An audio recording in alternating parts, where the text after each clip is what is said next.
यानंतर आजच्या दिवसातल्या पुढच्या महत्त्वाच्या आणि मोठ्या बातमीकडे जाऊया। शिवसेना आमदार संजय गायकवाड पुन्हा एकदा वादात सापडले। संजय गायकवाड यांची एक ऑडिओ क्लिप समोर आली आहे। यामध्ये संजय गायकवाड यांनी शिवाजी कोण होता या पुस्तकाच्या प्रकाशकांना शिवीगाळ केली आहे। पुस्तकाचे प्रकाशक प्रशांत आंबी यांना गायकवाड यांनी जीवे मारण्याची धमकी दिली आहे। घरात घुसून मारेन, चिरडून टाकेन, जीभ छाटेन अशा धमक्या संजय गायकवाड यांनी दिल्या आहेत। त्यांची ही ऑडिओ क्लिप सध्या चांगलीच व्हायरल झाली आहे। दरम्यान ही व्हायरल क्लिप आपलीच आहे असं देखील संजय गायकवाडांनी मान्य केलंय।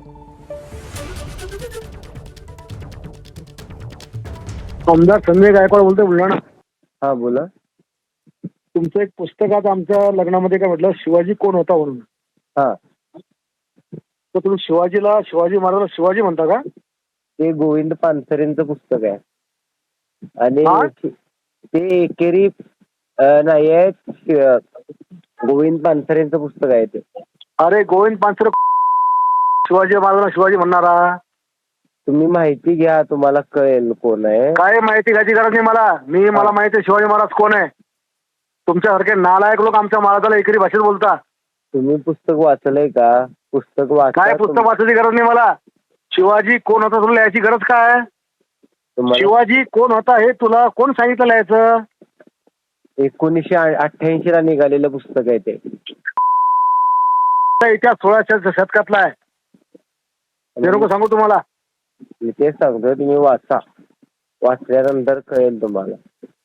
तुला माहिती ना पानसरेचे काय हाल झाले? माहिती आहे मला। मग तू काही शासन शिकू नको। लिहून घे, मी आमदार संजय गायकवाड तुला घरात घुसून मारीन साल्या। तुम्ही आता तू कधी पुस्तक वाचताना दिसला?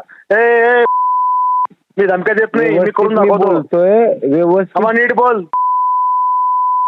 तुझ्या घरात घुसून मारून तुला मी नाही, मी ते सांगतोय की व्यवस्थित मी बोलतो, तुम्ही व्यवस्थित बोला। तुझी भाषा बदल, पुस्तकाचं नाव बदल। तो अधिकार आमच्याकडे नाही आहे, पानसरेंचं पुस्तक आहे ते। मग पानसरेला भेटायला वर जाय। हा, पानसरेला भेटायला वर जाय। मग तू भेट, फक्त तुला कदा चिडून टाकतो पाय जरा। हा, या बघूया। जरा वा संजय गायकवाड कोणी महाराष्ट्राला आमदार जरा चेक कर तू बी। तुझी जीभ कापून टाकीन मी। बर बघूया की। या उद्या जीभ कापायला येतोच मी, थांब जरा तू। या उद्या या। दरम्यान आमदार संजय गायकवाड हे शिवीगाळ केल्याच्या प्रतिक्रियेवर ठाम आहेत। होय, ऑडिओ क्लिप माझीच आहे असं संजय गायकवाड म्हणत आहेत। तर आमदार संजय गायकवाड यांनी दिलेल्या धमक्यांची तक्रार प्रकाशक आंबी हे राजारामपुरी पोलीस ठाण्यामध्ये करणार आहेत। तसंच आज दुपारी ते या धमक्यांच्या निषेधार्थ आंदोलन देखील करणार आहेत। ऑडिओ तो व्हायरल झाला, काही तोडून मोडून त्याने त्याच्यामध्ये शब्द काही कट केले, काही ठेवले। मला वाटतं 21 तारखेला माझ्या मिसेसला एका कार्यक्रमामध्ये हे पुस्तक शिवाजी कोण होता हे कोणीतरी गिफ्ट केलं आणि मला तिने आणि घरी आलं दाखवलं। मी हे वाचलं आणि वाचल्यानंतर छत्रपती शिवाजी महाराजांचा गौरवशाली इतिहास आणि त्या इतिहासाला छेडछाड करून एकेरी भाषेत प्रत्येक पानावर शिवाजी कोण होता, शिवाजी क्षत्रिय होता की नव्हता, शिवाजी मराठा होता की नव्हता, 96 कोळस होता का, अशा प्रकारचे अनेक बिछूट प्रश्न याच्यामध्ये उच्चारलेले आहेत। आणि त्याच्यामुळे मी त्याला फोन केला आणि फोन करताना मी त्यांना सुरुवातीला माझे स्टार्टिंग वाचा, माझ्याकडे पण त्याची रेकॉर्डिंग, मी त्यांना म्हणलं प्रकाश भाऊ हे पुस्तक तुम्ही लिहिलंय का? तो म्हणे हो। प्रकाशन केलं का? म्हणे हो। आणि मग म्हटलं तुम्ही छत्रपती शिवाजी महाराजांना शिवाजी कोण होता एकेरी भाषेत का लिहिलं?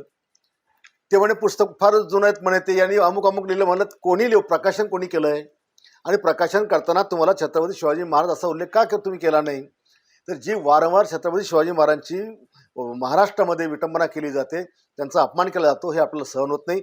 आणि मग बोलता तो म्हणे मी ब्राह्मण आहे म्हणून तुम्हाला असं बोलता का? म्हटलं मी तुला बोललोय का तू कुठल्या जातीचा आहे?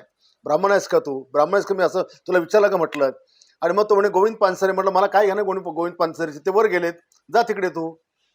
तर हे या पद्धतीनं त्यांनी जी मुजुरी ठेवली, मी त्याला विचारत असताना तो जो सारखा मला डिसवत होता आणि त्याच्यामुळे त्याला मी शिव्या हासड्या, त्याला मी जीभ हासडायची जी काही भाषा वापरली, 100% अशा माणसाची जीभ हासडलीच पाहिजे।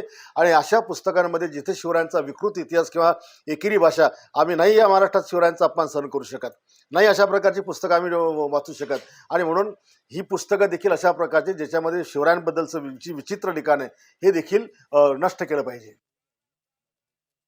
अत्यंत अश्लील भाषेमध्ये, म्हणजे एखादा आमदार अशी घाणेरडी भाषा वापरूच कसा शकतोय आणि अशा लोकांना आपण निवडून देतोय, ते मला आईवरून बायकोवरून अत्यंत घाणेरड्या भाषेमध्ये शिव्या देत होते. त्याच्यानंतर ते मला तुझी जीभ कापतो, तुला घरात घुसून मारतो, अशा पद्धतीनं सुद्धा धमक्या देत होते.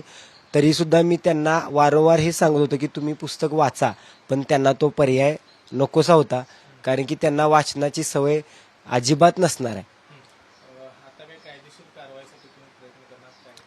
आज आम्ही राजारामपुरी पोलीस स्टेशनमध्ये गुन्हा दाखल करणार आहोत. दरम्यान या प्रकरणी राधाकृष्ण विखे पाटील, विजय वडेट्टीवार आणि अंबादास दानवे यांनी काय प्रतिक्रिया दिली आहे बघूया.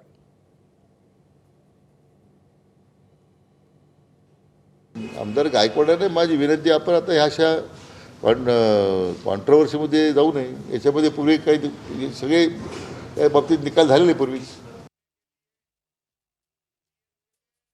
त्याला त्या प्रकाशकाला सरकारने प्रोटेक्शन दिलं पाहिजे बिलकुल. आणि त्या आमदारावर गुन्हा दाखल केला पाहिजे. संजीव आहे ना, संजीव, त्याला संजय काय नाव, संजय गायकवाड, संजीवला जर त्या प्रकाशकाला हात लावला तर संजूला गंजू करून सोडू, हे लक्षात ठेवा त्यांनी संजयने.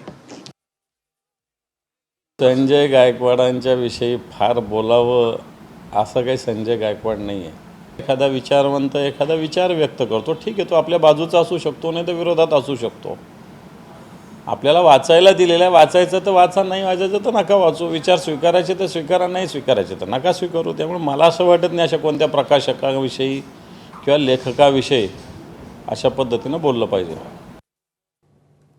तर पुस्तक जेव्हा प्रकाशित झालं तेव्हा सुद्धा मोठा वाद झाला होता. तेव्हाही नावं मागं घेतलं नसून राजकारण करणाऱ्यांवर कारवाई झाली पाहिजे अशी मागणी गोविंद पानसरेंच्या सून मेघा पानसरेंनी केली आहे.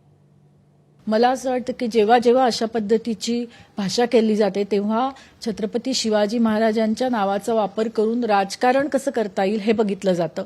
त्यांचा विचार समजून घेण्याचा प्रयत्न केला जात नाही. आणि मला असं वाटतं की हा विचार समजून घेण्यासाठी हे पुस्तक पुन्हा पुन्हा प्रकाशित केलं जाईल. करत आहोत आम्ही सुद्धा. आणि असे लोक आहेत की जे कॉम्रेड पानसरेंच्याबद्दल अशा पद्धतीने बोलतायत, त्यांचा निषेध करणं आणि त्यांच्यावर खरं तर कायदेशीर कारवाई झाली पाहिजे असं मला वाटतं. आम्ही सुद्धा वकिलांचा सल्ला घेत आहोत. एबीपी माझा, उघडा डोळे बघा नीट.